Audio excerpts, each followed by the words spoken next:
तिकडे ठाण्यामध्ये नालेसफाईच्या पाहणी दरम्यान कट्टर विरोधक आमनेसामने आले। जितेंद्र आव्हाड आणि नजीब मुल्ला हे आमनेसामने आल्याचं पाहायला मिळालं। ठाण्यामध्ये दोन्ही राष्ट्रवादींकडून मान्सूनपूर्व नालेसफाईची पाहणी करण्यात आली आहे।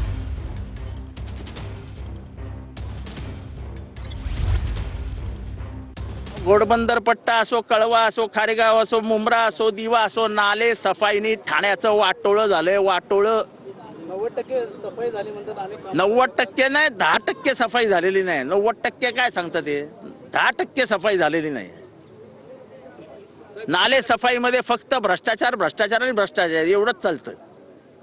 जे 15 वर्षाचा भ्रष्टाचार म्हणतायत तर ते मिस्टर पर्सेंटेज आमदार आता येऊन गेले। मला त्यांना सांगायचं 15 वर्ष झाली, 5 मिनिटाचा पाऊस पडता दर्गा गलीमधून अमृतनगर वरना पूर्ण तलाव सारखा वाहता। मुंब्रा रोड होता, मेन रोड, लोकांच्या घरात पाणी भरतं। आजपर्यंत काय केलं तुम्ही मुंब्रा कौसाचा?